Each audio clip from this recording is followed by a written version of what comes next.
Hello everyone and welcome back to the channel. अभी श्रीलंका की series चल रही है।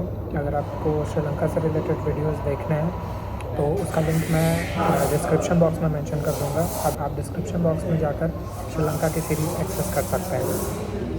अभी से कुछ समय पहले मलेशिया की मेरी सीरीज़ ख़त्म हुई थी एंड उस सीरीज़ से रिलेटेड काफ़ी सारे क्वेरीज़ क्वेश्चंस लोगों ने मुझसे पूछे अलग अलग टॉपिक से रिलेटेड।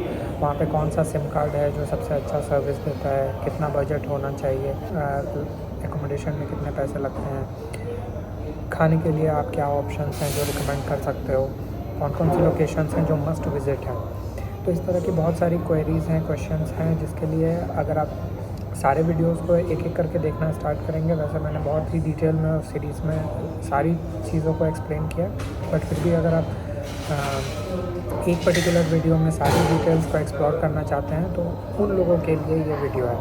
वीडियो के स्टार्ट होने से पहले आपको ये चीज़ बोलना चाहता हूँ कि आप जब कभी भी कहीं के लिए भी ट्रैवल प्लान कर रहे हो, किसी एक पर्टिकुलर वीडियो पे डिपेंडेंट ना रहें। आपके बहुत सारे पैसे हैं जो इन्वेस्ट होते हैं एक पर्टिकुलर ट्रैवल जर्नी में।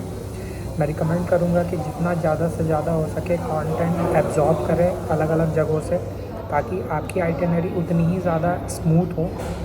अगर आप किसी पर्टिकुलर डिटेल से रिलेटेड इंफॉर्मेशन गैदर करने के लिए इस वीडियो में आए हैं तो मैंने वीडियोस को हर बार की तरह चैप्टर्स में ब्रेक करके रखा है।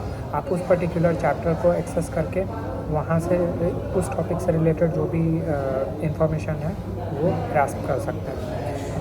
वीडियो को मैंने टोटल 14 चैप्टर्स में ब्रेक किया है, एक्चुअली 15 चैप्टर्स में ब्रेक किया है। मैं ट्राई करूँगा आने वाले 20 से 25 मिनट में ये सारी डिटेल्स जो भी आपको चाहिए मलेशिया से रिलेटेड वो सारा कुछ मैं आपको एक पर्टिकुलर सिंगल वीडियो में शेयर कर सकूँ। तो विदाउट अ डिले इस वीडियो को स्टार्ट करते हैं। सबसे पहला टॉपिक है कि मलेशिया कहाँ है और कितना बड़ा है। तो मलेशिया जो है वो साउथ ईस्ट एशिया का एक कंट्री है। मलेशिया जो है वो बेसिकली दो पार्ट में डिवाइडेड है, एक है ईस्टर्न साइड मलेशिया का, एक है वेस्टर्न साइड मलेशिया का। ईस्टर्न साइड जो है मलेशिया का वो बेसिकली बोर्नियो रीजन के नाम से जाना जाता है।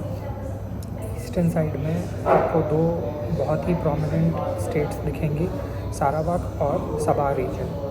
बोर्नियो रीजन जो है वो अपने natural wild life and tropical rain forest के लिए काफ़ी ज़्यादा फेमस है।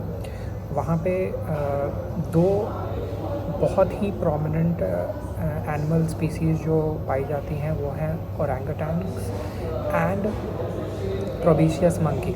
मैं उनके इमेजेस यहाँ पे डिस्प्ले में लगा दूँगा ताकि आप रेफरेंस ले सकें। जो भी वाइल्ड लाइफ सीकर हैं या फिर जिनको नेचर से बहुत ज़्यादा प्यार है, पसंद है, उनको उस तरह के रीजन को एक्सप्लोर करना, उनके लिए Borneo is a must visit place. Borneo Malaysia जो है वो अपना लैंड बॉर्डर शेयर करता है इंडोनेशिया के साथ, जिसकी कैपिटल जकार्ता है, एंड ब्रुनाई दरसलाम के साथ, जो कि ब्रुनाई के नाम से भी जाना जाता है, एंड जिसका कैपिटल बंदर सेरी बागवान है। आप को बहुत सारे नेशनल पार्क्स एंड केव और फॉरेस्ट रीजन जो हैं वो बोर्नियो वाले सेक्शन जो है मलेशिया का वहाँ पे देखने को मिलेगा। बोर्नियो मलेशिया जो है वो अपना मैरीटाइम बॉर्डर शेयर करता है फिलीपींस और इंडोनेशिया के साथ। अब आते हैं वेस्टर्न साइड ऑफ मलेशिया की तरफ। वेस्टर्न साइड ऑफ मलेशिया की तरफ आपको बहुत सारे शहर और आइलैंड्स देखने को मिलेंगे। जो बहुत ही ज़्यादा फेमस एक चोकिंग पॉइंट है जिसको मलाका स्ट्रेट बोलते हैं, वो भी आपको वेस्टर्न साइड ऑफ मलेशिया में देखने को मिलेगा। मैंने अपने पहले या दूसरे वीडियो में लंकावी विज़िट किया था एंड उसमें मैंने आपको मलाका स्ट्रेट क्यों एक इम्पॉर्टेंट और बहुत ही प्रोमिनेंट चोकिंग पॉइंट है मैरीटाइम ट्रेड से रिलेटेड, वो मैंने एक्सप्लेन किया है काफ़ी डिटेल में। आप उस वीडियो को जाकर एक्सप्लोर कर सकते हैं, उसका लिंक भी मैं डिस्क्रिप्शन बॉक्स में मेंशन कर दूँगा। वेस्टर्न मलेशिया में आपको बहुत ही प्रोमिनेंट टूरिस्टिक स्पॉट्स जो हैं वो देखने को मिलेगा। सिंगापुर से सटा हुआ एक बहुत प्रोमिनेंट शहर है जोहार बारू करके। आप थोड़ा सा और ऊपर आएंगे तो मलाका नाम का एक शहर है। उससे थोड़ा सा और ऊपर आएंगे तो कैपिटल सिटी है मलेशिया की, जो फेडरल कैपिटल टेरिटरी रीजन है मलेशिया का वो है कुआलालंपुर। एंड उससे नीचे न्यूली क्रिएटेड उनके जो रीजन है, जिस जगह पे उनके गवर्नमेंट ऑफिसेस हैं और एक न्यूली प्लान्ड सिटी बनाया जा रहा है, वो है पुत्रजया। दैट इज़ ऑल्सो कुआलालंपुर से जस्ट नीचे है, सदर्न साइड में। उसके अलावा उनका एक टैक्स फ्री आइलैंड एरिया है Langkawi, that is also in the western side of Malaysia. Western Malaysia जो है वो अपना लैंड बॉर्डर शेयर करता है थाईलैंड के साथ, जिसकी कैपिटल क्रोंग थेप है, क्रोंग थेप यानी बैंकॉक। वेस्टर्न मलेशिया अपना मैरीटाइम बॉर्डर जो है वो शेयर करता है इंडोनेशिया और सिंगापुर के साथ। सिंगापुर आपको लगेगा कि वो लैंड बॉर्डर है, बट लैंड बॉर्डर नहीं है। अगर आप मैप को जूम करके देखोगे तो दोनों के बीच से एक वाटर बॉडी है जो क्रॉस करती है।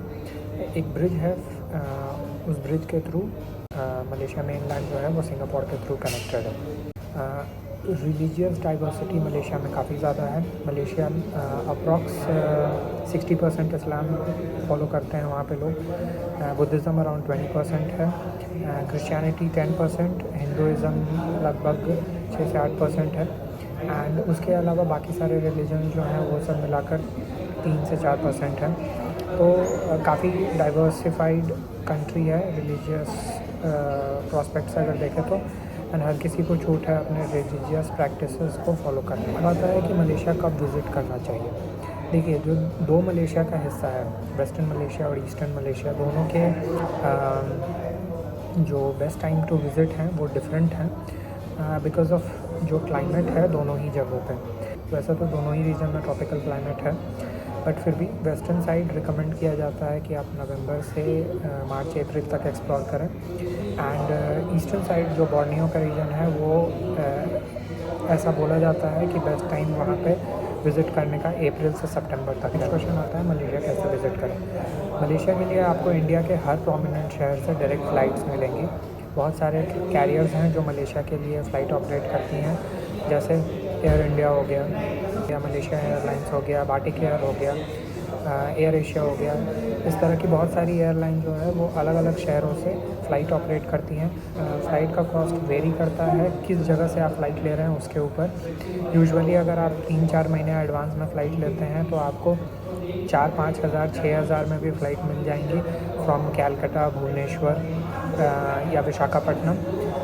कभी सेल पीरियड में फ़्लाइट 4,000-4,500 के आसपास भी मिल जाती हैं। अगर आप थोड़े से दूर से फ़्लाइट ले रहे हो, जैसे न्यू दिल्ली हो गया या फिर मुंबई हो गया, तो फ़्लाइट का कॉस्ट अराउंड रफली 10,000 से 12,000 के आसपास रहता है। यूजुअली 10 से 15 के बीच में आपको इंडिया के मोस्टली जो भी इम्पोर्टेंट शहर हैं वहाँ से फ़्लाइट मिल जाएगी। ये मैं वन वे टिकट की बात कर रहा हूँ। आप टिकट के प्राइसेस को चेक करने के लिए स्काई स्कैनर या वीगो जैसी वेबसाइट को फॉलो कर सकते हैं। आप गूगल फ़्लाइट भी एक्सेस कर सकते हैं, जहाँ से आपको रेट्स कंपेयर करने के लिए हेल्प मिलेगी। नेक्स्ट क्वेश्चन आता है मलेशिया में एंट्री के लिए क्या रिक्वायरमेंट्स हैं। मलेशिया में अभी फ़िलहाल इंडियंस के लिए वीज़ा फ्री है इस साल तक। अगर आप ये वीडियो 2025 में देख रहे हैं तो उस टाइम के गाइडलाइंस के हिसाब से मैं जो भी चेंजेस होंगे उससे रिलेटेड एक वीडियो बनाने की कोशिश करूँगा, एंड उसका लिंक उस मोमेंट पे मैं डिस्क्रिप्शन बॉक्स में मेंशन कर दूँगा आपके रेफरेंस के लिए। बट फ़िलहाल मलेशिया वीज़ा फ्री है, आपको किसी तरह की कोई भी रिक्वायरमेंट नहीं चाहिए, वहाँ पे वीज़ा ऑन अराइवल नहीं लेना है। फ़िलहाल वीज़ा फ्री है, किसी तरह का कोई पेमेंट आपको नहीं करना है, कोई एक्स्ट्रा चार्जेस नहीं है, कोई एक्स्ट्रा डॉक्यूमेंटेशन नहीं है जो आपको फॉलो करनी है। हाँ, बट इमिग्रेशन जब आप वहाँ पे जाते हो तो मैंने कुछ केसेस में सुने हैं कि वो होटल अकोमोडेशन से रिलेटेड इन्फॉर्मेशन या फिर रिटर्न फ़्लाइट टिकट्स मांगते हैं या एग्ज़िट फ़्लाइट टिकट मांगते हैं, जो कि और भी देशों में रिक्वायर्ड होती है। इन बातों का ध्यान रखें। बाकी वीज़ा फ्री मलेशिया में एंट्री से रिलेटेड जो भी डिटेल्स हैं एंड इमिग्रेशन एक्सपीरियंसेस जो हैं वो मैंने मलेशिया सीरीज़ की पहली वीडियो में बहुत ही डिटेल में शेयर किया था। मैं उस वीडियो का लिंक भी डिस्क्रिप्शन बॉक्स में मेंशन कर दूंगा। अगर आप एक्सेस करना चाहें तो आप उस वीडियो को देखकर डिटेल्स गैदर कर सकते हैं। नेक्स्ट आता है डेली ट्रिप बजट क्या होना चाहिए मलेशिया में। मलेशिया में डेली ट्रिप का बजट डिपेंड करता है कि आप कौन सी जगह को एक्सप्लोर कर रहे हैं। अगर आप मेनलैंड मलेशिया में हैं और कुआलालंपुर, मलाक्का जैसे शहरों को एक्सप्लोर कर रहे हैं तो आपका खर्च तकरीबन 500 से 1000 रुपये पर डे के हिसाब से लगेगा। इसमें मैं एकोमोडेशन का खर्च नहीं बता रहा, खाने पीने एंड नॉर्मल एक जगह से दूसरे जगह जाने में जो भी आपका कम्यूटेशन का एक्सपेंसेस हैं वो सारी चीज़ों को मैं जोड़ के बोल रहा हूँ। एकोमोडेशन से रिलेटेड जो भी इंफॉर्मेशन है वो मैं आगे अभी शेयर करूँगा, बट रफली आपका उतना एक्सपेंडिचर लग जाएगा। लंकावी जैसे शहर में थोड़ा सा आपको एक्स्ट्रा पे करना पड़ सकता है, बिकॉज़ लंकावी में इंटरनल ट्रांसपोर्टेशन बहुत अच्छी नहीं है। वहाँ पे लोकल बसेस वगैरह नहीं चलती हैं, मैंने तो एटलीस्ट नहीं देखा। चलती भी होंगी तो बहुत ही लिमिटेड चलती हैं। यूजुअली वहाँ पे लोगों की अपनी खुद की व्हीकल है एंड वो उससे ही ट्रैवल करना प्रेफर करते हैं या फिर कैब लेते हैं। तो वहाँ पे आपको पर डे का कॉस्ट थोड़ा सा एक्सपेंसिव साइड पड़ सकता है। मैं फिर भी बोलूँगा 1000 से 1500 रुपये के आसपास आपका टोटल लंकावी रीजन में पर डे में एक्सपेंसेस लगेंगे। एकोमोडेशन से रिलेटेड जो भी इंफॉर्मेशन है उसको 2 पार्ट में डिवाइड करते हैं हम। पहला पार्ट है कुआलालंपुर से बाहर का जो भी एरिया है वहाँ के लिए। कुआलालंपुर से बाहर आपको 400-500 रुपये से लेकर 1000-1200-1500 रुपये के आसपास में हॉस्टल्स मिलेंगे। होटल्स आपको 1500 से 3000 के आसपास के अमाउंट में मिलेगा। एंड एक चीज़ का ध्यान रखें कि वहाँ पे 18 या 20 रिंगिट के आसपास एक होटल में टैक्स है जो पे करना होता है, 18 से 20 रिंगिट, ठीक है। ये एक लेजिट टैक्स अमाउंट है जो आपको पे करना ही पड़ेगा।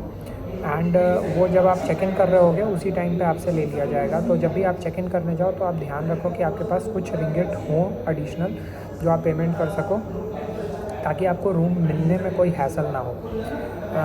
इसके अलावा होटल जो हैं वो वही 1500 से 3000, 3500 डिपेंडिंग अपॉन आपका बजट क्या है और आप कितनी लग्जरी ट्रिप में अफोर्ड कर सकते हैं या फिर लेना चाहते हैं, वो उसके ऊपर डिपेंड करता है। कुआलालंपुर में होटल अकोमोडेशन बहुत ही ज़्यादा चीप है। आपको 1000-1500 रुपये के आसपास से होटल मिलने शुरू हो जाएंगे। एंड 5 स्टार एकोमोडेशन भी कुआलालंपुर में आपको 3-3500, कभी कभी तो 2500 के आसपास में भी आपको 4 स्टार 5 स्टार अच्छी प्रॉपर्टीज़ मिल जाती हैं। मैं जब ट्रैवल कर रहा था उस टाइम पे हिल्टन एंड रमाडा से रिलेटेड जो प्रॉपर्टीज़ थी वो 2500 से 3000 के आसपास पर डे कॉस्ट कर रही थी कुआलालंपुर मेन सिटी सेंटर में, मतलब KLCC में। KLCC is Kuala Lumpur city centre. जिस जगह पे आप पेट्रोनस ट्विन टावर देखते हो या फिर KL टावर देखते हो वो बेसिकली KLCC एरिया है एंड वहाँ का सबसे प्रोमिनेंट एरिया है। उसके आसपास जो होटल्स हैं सबसे ज़्यादा एक्सपेंसिव होटल्स जो हैं वो आपको उसी रीजन में देखने को मिलेंगे। एंड वहाँ पे भी आपको अच्छे टाइम पे अगर आप जाओगे एंड थोड़ा एडवांस में बुकिंग करके रखते हो तो 3-3500-4000 में आपको अच्छे 5 स्टार एकोमोडेशन भी मिल सकते हैं। तो इस चीज़ का ध्यान रखें कि आप थोड़ा सा एडवांस में अगर बुकिंग करें तो आपको अच्छे एकोमोडेशन ऑप्शंस भी मिल जाएंगे एंड रूम्स भी जो हैं वो डिसेंट आपको सिटी व्यू या टावर व्यू के साथ मिल जाएगा। ओके, नेक्स्ट क्वेश्चन आता है कि कितने दिन चाहिए मलेशिया ट्रैवल करने के लिए, एक्सप्लोर करने के लिए। मेरे हिसाब से मलेशिया एक्सप्लोर करने के लिए आपको तकरीबन 5 से 7 दिन का समय लगेगा। मुझे लगता है कि जोहार बारू आप स्किप कर सकते हो, बट मलाक्का काफ़ी पुरानी शहर है, वहाँ के one of the most oldest cities में से एक है। आप मलाक्का में ईज़िली 1 से 2 दिन स्पेंड कर सकते हो। लंकावी में आप 2 दिन स्पेंड कर सकते हो। इसके अलावा आप कुआलालंपुर में 2 से 3 दिन स्पेंड कर सकते हो। तो 7 दिन का समय आपका वेस्टर्न साइड जो मलेशिया का है वहाँ पे आपको लग जाएगा। अगर आपको बोर्नियो साइड जाना है तो फिर आप एडिशनल 2 से 3 दिन 4 दिन स्पेंड कर सकते हो, बिकॉज़ बोर्नियो रीजन काफ़ी बड़ा है एंड कहीं कहीं किसी जगह पे इंटरनल ट्रांसपोर्टेशन का थोड़ा सा इशू भी है। बट इसका मतलब ये नहीं है कि वहाँ पे इंफ्रास्ट्रक्चर अच्छा नहीं है। पूरे मलेशिया में इंफ्रास्ट्रक्चर बहुत ही अच्छा है। रोड से रिलेटेड आपको किसी तरह की कोई परेशानी नहीं आएगी। इंटरनल जो ट्रांसपोर्टेशन है वो भी बहुत इजीली अवेलेबल है, एक जगह से दूसरे जगह जाने के लिए, एक शहर से दूसरे शहर जाने के लिए। फ़्लाइट्स काफ़ी सस्ती हैं, काफ़ी सारे लो कॉस्ट कैरियर्स भी हैं जो ऑपरेट करते हैं। जैसे मैं आपको एक एग्जांपल दूंगा, अगर आप स्काई स्कैनर जाकर कुआलालंपुर से लंकावी के लिए फ़्लाइट सर्च करोगे तो आपको मलेशिया एयरलाइंस जो कि एक फुल सर्विस कैरियर है उसकी फ़्लाइट 1500 से 2000 के आसपास मिल जाएंगी। और लो कॉस्ट कैरियर्स जैसे एयर एशिया की फ़्लाइट आपको 800, 1000, 1200 रुपये में भी मिल जाएगी अगर आप एडवांस में बुक करते हो तो। इवन अगर आप सेम डे भी बुकिंग करोगे तो यूजुअली 1500 से 2000, 2500 के आसपास में आपको फ़्लाइट मिल जाती है। 1 घंटे का ड्यूरेशन होता है। तो इंटरनल ट्रांसपोर्टेशन इंफ्रास्ट्रक्चर के मामले में मलेशिया में किसी तरह की परेशानी आपको नहीं आनी चाहिए, क्योंकि सब कुछ बहुत वेल ऑर्गेनाइज्ड है, वेल कनेक्टेड है। इंटरनल अगर आप कुआलालंपुर सिटी की बात करोगे तो कुआलालंपुर सिटी के अंदर भी इंटरनल ट्रांसपोर्टेशन बहुत ही अच्छा है। बसेस ऑपरेट होती हैं, मोनोरेल है, मेट्रो है, सबअर्बन रेलवे सिस्टम है उनका। तो सबसे सारी चीज़ों से बहुत ही वेल इक्विप्ड है, वेल कनेक्टेड है। उनका एक ट्रैवल पास है जिसको मैं अभी आगे एक्सप्लेन करूँगा, KL पास के नाम से जाना जाता है। वो आपको हर एक रूट में मेट्रो प्लस मोनोरेल और जो सबअर्बन रेलवे सिस्टम है वो सब कुछ एक्सेस करने की क्या कहते हैं फ्लेक्सिबिलिटी देता है। 2 या 3 लाइंस हैं जो कि आपको उस कार्ड से एक्सेसिबल नहीं होंगी। उसके अलावा आप सारे रूट्स को एक्सेस कर सकते हो। मेरे हिसाब से आप मान के चलो, अगर आपको केवल वेस्टर्न मलेशिया कवर करनी है तो आपके लिए 7 दिन बहुत ही अच्छा टाइम है मलेशिया एक्सप्लोर करने के लिए। और अगर आपको बोर्नियो रीजन भी एक्सप्लोर करना है तो आई वुड रिकमेंड कि आप एटलीस्ट 10 से 12 दिन लेके चलें। 10 से 12 दिन में आप पूरी मलेशिया कवर कर लोगे। पूरी एज इन सारे के सारे जगहों को तो एक्सप्लोर नहीं कर पाओगे, बट जो जो प्रोमिनेंट लोकेशन है आप उन सबको एक्सप्लोर कर सकते हो। नेक्स्ट आता है कौन कौन से जगहों को एक्सप्लोर करना चाहिए मलेशिया में, जो कि मैंने आपको ऑलरेडी बता के रखा है। मलेशिया में आप मेन जो उनकी कैपिटल सिटी है कुआलालंपुर वो एक्सेस कर सकते हो। मलाक्का एक्सेस कर सकते हो, एक बहुत ही ओल्ड टाउन है। इसके अलावा आप लंकावी एक्सेस कर सकते हो। इसके अलावा बोर्नियो रीजन जाकर बोर्नियो में जो भी लोकेशंस हैं, जो भी नेशनल पार्क्स हैं और जो फॉरेस्ट रीजन हैं, केव्स हैं, तो ये सारी रीजन्स को आप एक्सप्लोर कर सकते हो। मैं बहुत डिटेल में अभी आगे बताऊंगा कि अलग अलग जगहों पे आप कौन कौन से लोकेशन है जिसको आप एक्सेस कर सकते हो। ओके, सो नेक्स्ट क्वेश्चन आता है कि करेंसी क्या है मलेशिया की और क्या US डॉलर्स कैरी करने चाहिए। मलेशिया की करेंसी जो है वो मलेशियन रिंगिट ठीक ठाक स्ट्रॉन्ग करेंसी है। लगभग 18 से 20 रुपये एक मलेशियन रिंगिट का होता है। एंड अभी मैं जब करेंटली वीडियो रिकॉर्ड कर रहा हूँ तो इस टाइम पे 18.5 रुपये के आसपास एक मलेशियन रिंगिट का एक्सचेंज रेट है। रियल टाइम एक्सचेंज रेट्स को देखने के लिए ट्रैवलिंग के दौरान मैं यूज़ करता हूँ एक्सी ऐप को। उसका जो लोगो है वो भी यहाँ पे दिखा दूँगा। ये कहीं से भी स्पॉन्सर्ड नहीं है, एंडोर्समेंट नहीं है। मैं यूज़ करता हूँ, मेरे लिए काफ़ी बेनिफिशियल रहा है वो app real time exchange rates को देखने के लिए, कैलकुलेट करने के लिए। तो इसलिए मैं बस रिकमेंड कर रहा हूँ, आप चाहें तो उसको यूज़ कर सकते हैं अपने ट्रैवल के दौरान। हर जगह पे मोस्टली मैंने नोटिस किया है कि लोग अपने कार्ड के थ्रू भी पेमेंट कर पाते हैं। तो ऐसा कुछ ज़रूरी नहीं है कि आप मलेशियन रिंगिट इंडिया से कैरी करके ही जाएँ। इमिग्रेशन में भी पूछा नहीं जाता है कि आप कितना रिंगिट जो है वो कैरी करके लेके आ रहे हो, दिखाओ उसको। इस तरीके का कोई चीज़ नहीं है वहाँ पे। आप चाहें तो अपना डेबिट कार्ड से विड्रॉ करके भी ले जा सकते हैं। आप चाहें तो US डॉलर्स भी कैरी कर सकते हैं, बट आई वुड रिकमेंड कि अगर आपके पास 0 फॉरेक्स मार्कअप वाला कोई डेबिट कार्ड है तो आप उसको यूज़ करके वहाँ पे कैश विड्रॉ कर लें, वो ज़्यादा अच्छा होगा। नेक्स्ट आता है नाइट लाइफ इन मलेशिया। तो मेन कुआलालंपुर रीजन में ऐसा कोई बहुत प्रोमिनेंट नाइट लाइफ लोकेशन है नहीं। जैसे थाईलैंड में या और भी जो बाली में या और भी जो शहर होते हैं, जो टूरिस्टिक शहर होते हैं, जहाँ पे एक पर्टिकुलर एरिया होता है डेजिग्नेटेड, जहाँ जो कि पार्टीज़ के लिए काफ़ी ज़्यादा फेमस होता है, तो वो चीज़ आपको नहीं देखने को मिलेगा। मलेशिया एक मोस्टली नॉन अल्कोहलिक रीजन है एंड टूरिस्ट के लिए अल्कोहल सर्व किया जाता है, बट एज सच बहुत प्रोमिनेंट कोई नाइट लाइफ वाला एरिया नहीं है वो आपको देखने को मिलेगा वहाँ पे।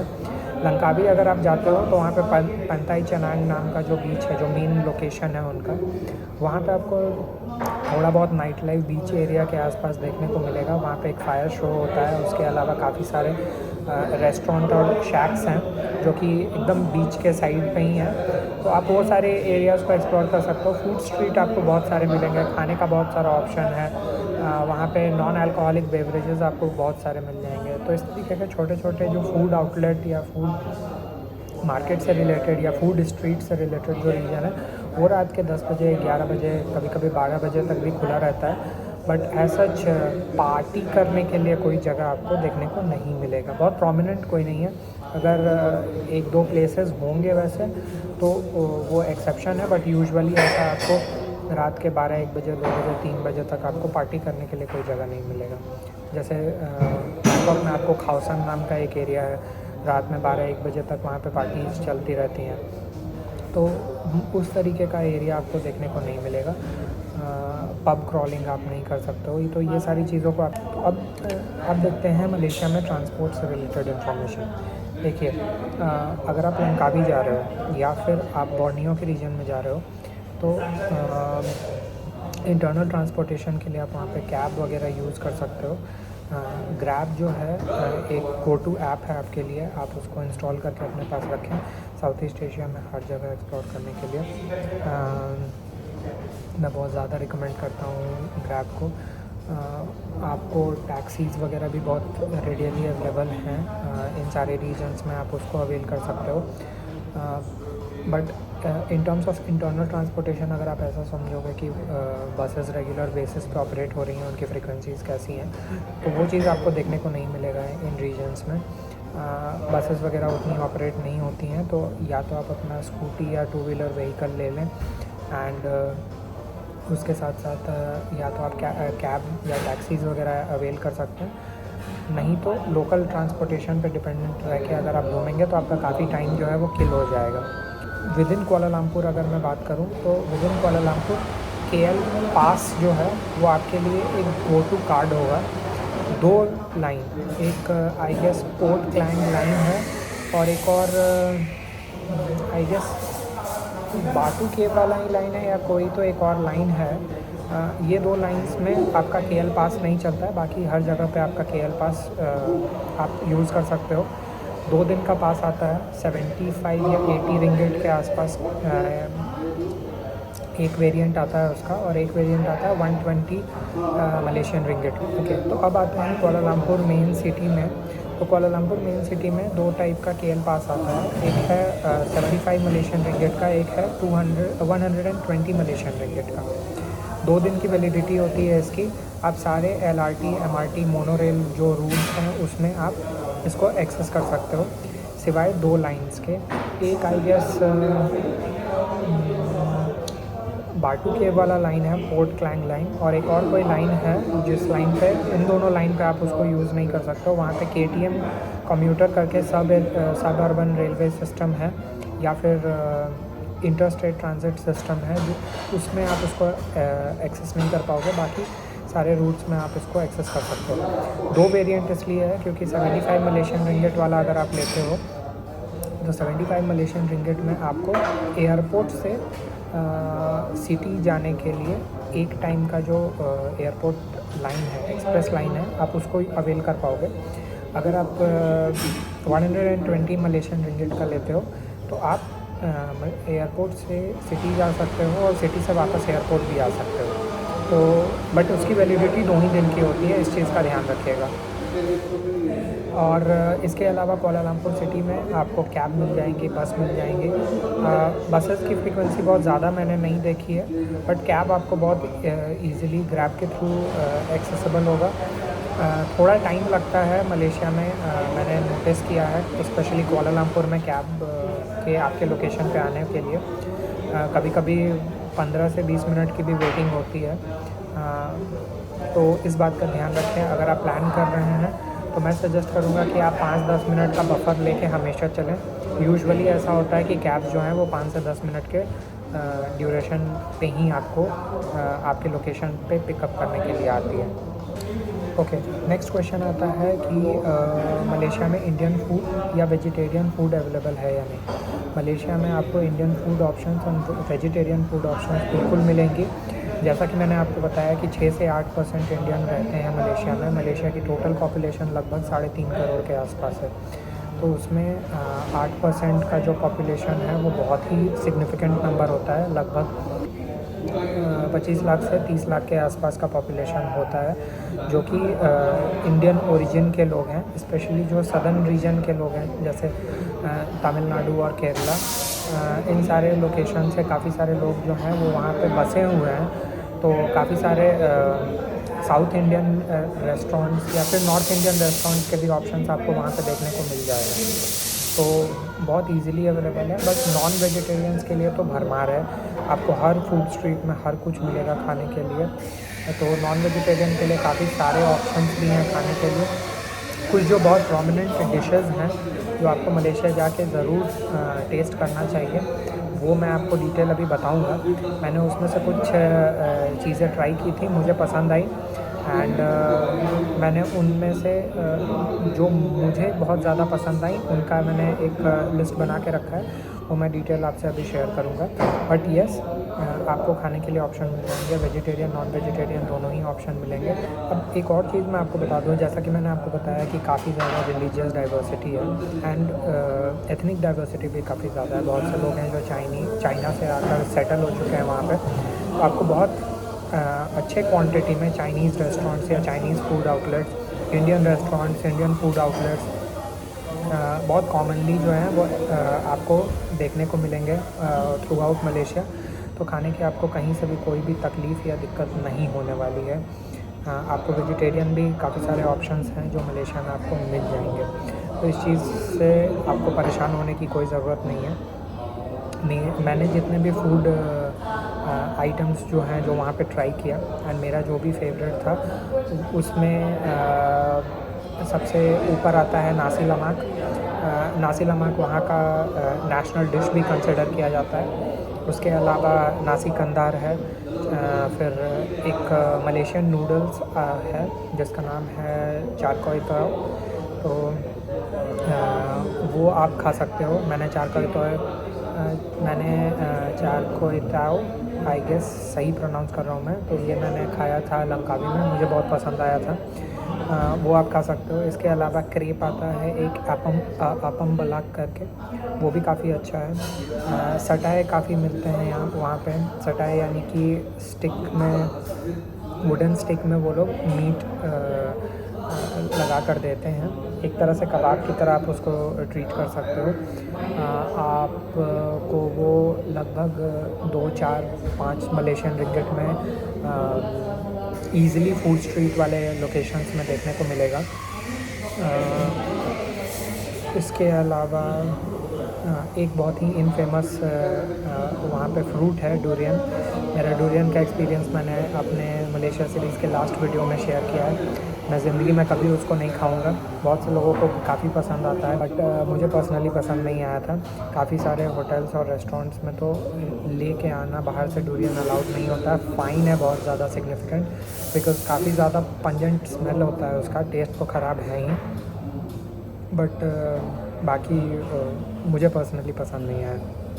इसके अलावा एक पेसैंग गोरैंग करके भी वहाँ पे एक डिश है, काफ़ी ज़्यादा फेमस है। पेसैंग गोरैंग आपको बनाना फ्रिटर्स होती है, तो वो आप ट्राई कर सकते हो, काफ़ी अच्छा होता है वो भी। मैं एक फूड स्ट्रीट जो है जो कुआलालंपुर में आपको सजेस्ट करूँगा, वो है जलानलौर फूड स्ट्रीट। जलानलौर से रिलेटेड मैंने वीडियोस बनाई हैं, उनका लिंक भी मैं डिस्क्रिप्शन बॉक्स में मेंशन कर दूँगा। आपको वहाँ पे अलग अलग टाइप के कुजीन्स और खाने के लिए मल्टीपल ऑप्शंस काफ़ी सस्ते रेट में देखने को मिलेगा। एंड अच्छा स्ट्रीट है, बहुत लाइवली है। रात के 12-1 बजे तक खुला रहता है। खाने के लिए आपको मल्टीपल ऑप्शंस मिल जाएंगे वहाँ पर। बुकेट बेंटांग एक जो बहुत ही इम्पॉर्टेंट बिज़नेस हब है, फाइनेंशियल हब है कुआलालंपुर सिटी के अंदर, उससे बहुत ही नज़दीक जलानलौर पड़ता है। मैं उसका लोकेशन भी डिस्क्रिप्शन बॉक्स में मेंशन कर दूंगा। अगर आप जलानलौर एक्सप्लोर करना चाहें तो आप जाकर एक्सप्लोर कर सकते हैं। नेक्स्ट क्वेरी आती है कि मलेशिया में कौन सा सिम जो है वो यूज़ करना चाहिए। एंड नेटवर्क कनेक्टिविटी कैसी है। देखिए मलेशिया में जो मेजर सेलुलर सर्विस प्रोवाइडर्स हैं उनमें आता है सेलकॉम, टेलकॉम सेल, उसके अलावा यूनिफी है, मैक्सिस है, हॉटलिंक है। इस तरह की कंपनीज जो हैं वो ऑपरेट करती हैं मलेशिया में। मैंने सेलकॉम का सिम लिया था, ठीक ठाक सर्विस थी। कुछ जगहों पे लंकावी में मुझे इश्यूज़ फेस करने को मिले, बट यूजुअली कवरेज ठीक ठाक थी, डिसेंट थी। हाँ, एक है कि मैं मल्टीपल डिवाइसेस से कुछ जगहों पे कनेक्ट जब कर रहा था, अपने ही मल्टीपल डिवाइसेस से जब मैं कनेक्ट कर रहा था हॉटस्पॉट के थ्रू, तो मुझे नेटवर्क में इंटरनेट स्पीड में एक ड्रॉप जो है वो फील हुआ। कुछ जगहों पे तो मेरा जो सेकेंडरी डिवाइस है वो वर्क नहीं कर रहा था। तो बेस्ट लेकिन जो सर्विस प्रोवाइडर है दैट इज़ सेलकॉम। अब लोकेशन पे आते हैं कि किस जगह पे आपको कौन कौन से प्रोमिनेंट लोकेशंस हैं जो आप एक्सप्लोर कर सकते हो। तो सबसे पहले चलते हैं वेस्टर्न साइड से, स्टार्ट करते हैं एक्सट्रीम वेस्ट से लंकावी। लंकावी में आप पंथाई चनान जा सकते हो, काफ़ी लाइवली है। इवनिंग में मैं बोलूँगा काफ़ी ब्यूटीफुल सनसेट होता है वहाँ पे, तो वो आप एक्सप्लोर कर सकते हो। इवनिंग में वहाँ पे थोड़ा सा आगे एक फूड स्ट्रीट एरिया है, आप वो एक्सप्लोर कर सकते हो। खाने के बहुत सारे ऑप्शंस मिल जाएंगे काफ़ी सस्ते रेट में। इसके अलावा उसी रीजन में आपको ड्यूटी फ्री शॉप्स दिखेंगे काफ़ी सारे। आप चॉकलेट, अल्कोहल और भी बहुत सारी चीज़ें जो हैं वो वहाँ से परचेज़ कर सकते हो। टैक्स फ्री आइलैंड है वो, एंड जो भी चीज़ें आपको देखने को मिलेंगी या खाने के लिए जो भी ऑप्शंस आपको देखने को मिलेंगे वो काफ़ी सस्ता है। मैं वहाँ पे 2 दिन रहा था, एंड वहाँ पे जो मुझे कैब ड्राइवर मिले थे अबू, वो बहुत ही ज़्यादा हेल्पफुल थे। उन्होंने बहुत सारी डिटेल्स मुझसे शेयर की आइलैंड के बारे में, उसकी हिस्ट्री, एंड कौन से जगह पे कितना सामान जो है वो सस्ता मिलेगा या महंगा मिलेगा, कौन से एरियाज़ को एक्सप्लोर करना चाहिए, नहीं करना चाहिए। उन्होंने लगभग 150 मलेशियन रिंगिट चार्ज किया था मुझसे, एंड पूरा आइलैंड मुझे एक्सप्लोर करवाया। कुछ जगहों पे डिस्काउंट भी दिलवाया क्योंकि उनकी लोकल कनेक्शंस थे वहाँ पे, तो बहुत ही अच्छे थे वो। अगर आपको उनसे कनेक्ट करना है और उनके थ्रू मलेशिया आइलैंड जो है वो एक्सप्लोर करना है, वो लोकलाइट है वहाँ के, एंड बहुत ही ज़्यादा पैशनेट है अपने लोकेशन को लेकर। तो अगर आपको उनसे कनेक्ट करके आइलैंड एक्सप्लोर करना है तो आप मुझसे इंस्टाग्राम पे कनेक्ट कर सकते हो। मैं उसका लिंक इंस्टाग्राम का डिस्क्रिप्शन में भी मेंशन कर दूँगा, एंड यहाँ आपको दिख रहा होगा। तो आप मुझसे कनेक्ट करके उनका कॉन्टैक्ट डिटेल्स मैं आपको शेयर करूँगा। बट मैं आपको तभी बोलूँगा अगर आप वहाँ विज़िट कर रहे हो तब, क्योंकि अननेसेसरी मैं नहीं चाहता कि किसी को किसी तरह की परेशानी देखने को मिले। ईगल स्क्वायर जा सकते हो, महा टावर देख सकते हो, क्लिम जियो फॉरेस्ट पार्क आप जा सकते हो। काफ़ी सस्टेन्ड और रिजर्व्ड फॉरेस्ट रीजन है वहाँ पे, मैनग्रोव रीजन है, नेचुरल हैबिटेट है, बहुत ही ज़्यादा फेमस, यूनेस्को लोकेशन है। तो जियो फॉरेस्ट पार्क आप विज़िट कर सकते हो। इसके अलावा तांजुंग रू बीच है जो बहुत ही ज़्यादा ब्यूटीफुल और खूबसूरत दिखता है, स्पेशली इवनिंग के टाइम में आप वहाँ जाकर विज़िट कर सकते हो वो एरिया। इसके अलावा आप स्काई वॉक जा सकते हो, स्काई ब्रिज जा सकते हो। डॉन मूवी जो पहली वाली आई थी शाहरुख खान की, उसका जो क्लाइमैक्स सीन है वो बेसिकली स्काई वॉक पे ही शूट हुआ था, एंड उस पर्टिकुलर लोकेशन से रिलेटेड जो डिटेल्स हैं वो मैंने बहुत ही अच्छे से एक्सप्लेन किया अपने एक वीडियो में। मैं उसका लिंक भी डिस्क्रिप्शन में मेंशन कर दूंगा। तो आप इसके अलावा आपको लंकावी में 7 वेल्स वाटरफॉल है, एक बहुत ही ज़्यादा प्रोमिनेंट वाटरफॉल है। ये आपको स्काई वॉक के जस्ट बगल में देखने को मिलेगा, तो आप वो लोकेशन भी एक्सप्लोर कर सकते हो। अब आते हैं मलाक्का के पास। मलाक्का स्टेट जो है मलेशिया का, उसकी कैपिटल है, एंड ये साउथ वेस्टर्न रीजन में पड़ता है। वहाँ पे आपको जोंकर करके एक स्ट्रीट नाइट मार्केट है, आप वो एक्सप्लोर कर सकते हो। एक होम टेम्पल है, आप वो एक्सप्लोर कर सकते हो। अफामोशा करके एक पर्टिकुलर एरिया है, फोर्ट्रेस है basically, I guess Portuguese fortress है। तो ओके, तो इसके बाद हम आएंगे कुआलालंपुर की तरफ। कोलालमपुर में आपको बहुत सारे लोकेशंस जो हैं जो एक्सप्लोर करने को मिलेगा, जिसमें जो प्रोमिनेंट लोकेशंस हैं वो हैं पेट्रोनस ट्विन टावर, बहुत ही आइकॉनिक लोकेशन है। उसके अलावा बाटू केव जा सकते हो। इसके अलावा केएल टावर एक्सप्लोर कर सकते हो। एक एक्वेरियम है, वहाँ जा सकते हो। बुकेट बिनटैंग जा सकते हो। बहुत सारे मॉल्स और लग्जरी मॉल्स इनफैक्ट, और काफ़ी लाइवली एरिया है वो, तो वो आप लोकेशन है वो एक्सप्लोर कर सकते हो। फिर एक पेटलिंग स्ट्रीट है, आप वहाँ जा सकते हो। थियांग हाउ टेम्पल है, आप वो विज़िट कर सकते हो। तो इस तरीके के काफ़ी सारे लोकेशंस हैं जो आप एक्सप्लोर कर सकते हो। मदरका स्क्वायर है, जिसको इंडिपेंडेंस स्क्वायर के नाम से भी जाना जाता है। जब मलेशिया फर्स्ट टाइम जब इंडिपेंडेंट हुई थी, तो जो पहला फ्लैग होस्ट किया गया था वो उसी लोकेशन में किया गया था। वहाँ पे एक बहुत ही प्रोमिनेंट हिस्टोरिकल बिल्डिंग है जिसमें कुछ गवर्नमेंट ऑफिसेस भी हैं। एक म्यूज़ियम भी है जिसका नाम I guess Abdul Samad building है। एंड वहीं पे एक बहुत फेमस कोलालमपुर का मॉस्क भी है, जिसको अब्दुल समाद मॉस्क भी बोला जाता है। तो वो है रिवर ऑफ लाइफ जो है, वो भी आपको वहीं पे देखने को मिलेगा। वहाँ पे इवनिंग में एक लाइट शो होती है, बहुत ही ज़्यादा खूबसूरत दिखता है, सब कुछ बहुत मैजिकल दिखता है। तो आप वो लोकेशन भी देख सकते हो। इसी बात से मुझे ये भी याद आई कि कोलालमपुर सिटी जो है, जो नाम है कोलालमपुर, उसका मतलब होता है कॉन्फ्लुएंस ऑफ रिवर्स। तो जिस जगह पे वो कॉन्फ्लुएंस होती है उसी जगह पे ये लाइट शो होता है इवनिंग में। उसका एक विजुअल है जो मैं आपको अभी दिखाऊंगा। बहुत ही ज़्यादा मैजिकल लगता है, लेट नाइट होता है वो। तो आप वो लोकेशन है जो एक्सप्लोर कर सकते हो, देख सकते हो। बोर्नियो रीजन में काफ़ी सारे नेशनल पार्क्स आपको देखने को मिलेंगे। बोर्नियो रीजन बेसिकली दो एनिमल्स के लिए काफ़ी ज़्यादा फेमस है। एक है प्रोबिशियस मंकी। आपने उनको अगर नहीं देखा है प्रोबिशियस मंकी को, तो प्रोबिशियस मंकी का मैं यहाँ पे फ़ोटो एक लगा दूँगा, आप देख सकते हैं। ये बहुत ही ज़्यादा यूनिक मंकी स्पीसी है जो उसी रीजन में पाया जाता है मोस्टली। एंड बोर्नियो रीजन एक और एनिमल के लिए बहुत ही ज़्यादा फेमस है, वो है ओरंगुटैंग्स। एंड ओरंगुटैंग मोस्टली उसी रीजन में पाए जाते हैं। तो काफ़ी सारे नेशनल पार्क्स और केव हैं, केव सिस्टम्स हैं जो आपको उस पर्टिकुलर एरिया में देखने को मिलेगा। नेक्स्ट टॉपिक आता है कि मलेशिया में शॉपिंग लोकेशंस कौन कौन सी हैं प्रोमिनेंट। लंकावी रीजन में आपको मेजर जो शॉपिंग एरियाज़ हैं वो पंताई चनांग बीच के आसपास हैं। काफ़ी सारे ड्यूटी फ्री शॉप्स हैं, जोन्स हैं, आप वहाँ जाके ड्यूटी फ्री शॉपिंग कर सकते हो। आप गवर्नमेंट ने लंकावी को ड्यूटी फ्री बनाया ही इसीलिए था ताकि वहाँ पे लोग और ज़्यादा टूरिस्ट्स आ सकें और रीजन को एक टूरिज़म सेंट्रिक बूस्ट मिले। इसके अलावा अगर आप बात करोगे कोलालमपुर शहर में शॉपिंग लोकेशन से रिलेटेड, तो मैं बोलूँगा Petaling Street, which is also known as Chinatown. Chinatown से सटा हुआ एक और एरिया है जो मैं शायद बताना भूल गया था, वो है क्वाई चाई होंग। काफ़ी कलरफुल इंस्टाग्रामेबल लोकेशन है। मैंने बहुत ही डिटेल में वो एरिया भी दिखाया है, मैं उस वीडियो का लिंक भी डिस्क्रिप्शन बॉक्स में। पेटलिंग स्ट्रीट जो है वो चाइना टाउन है, वहाँ पे आपको बहुत सारे प्रोडक्ट्स देखने को मिलेंगे। काफ़ी सारे काउंटरफीट प्रोडक्ट्स हैं।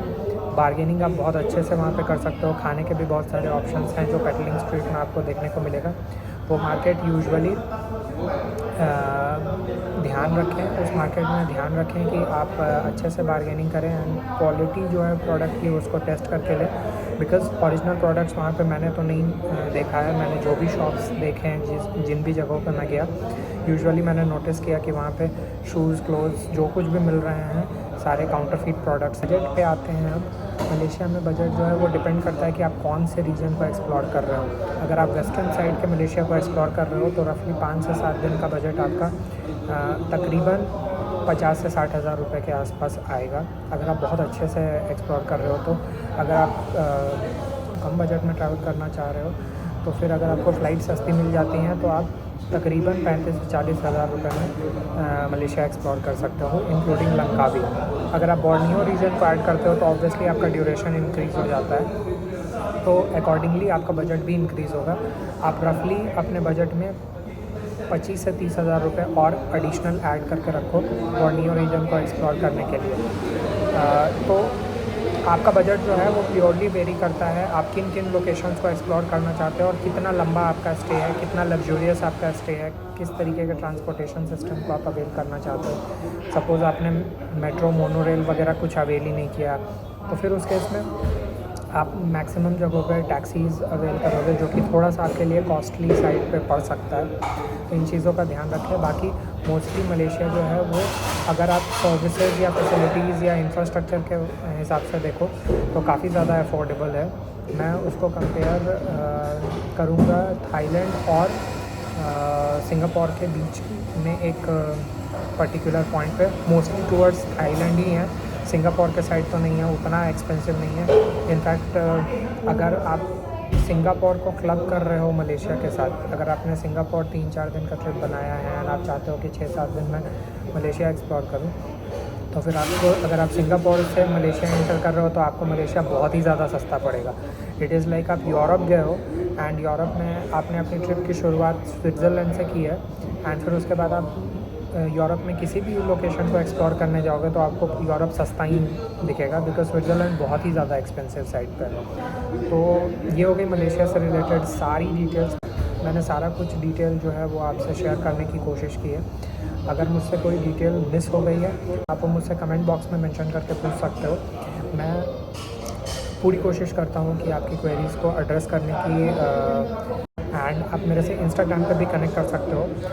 मैं इंस्टाग्राम का हैंडल नीचे डिस्क्रिप्शन बॉक्स में भी मेंशन कर दूँगा और यहाँ पे स्क्रीन पर भी फ्लैश भी हो रहा होगा। जो भी इंपॉर्टेंट वीडियोस, जिन भी डिटेल्स को मैंने इस वीडियो में शेयर किया है उससे रिलेटेड जो भी इंपॉर्टेंट वीडियोस हैं वो मैं आई बटन पर भी मेंशन कर दूँगा।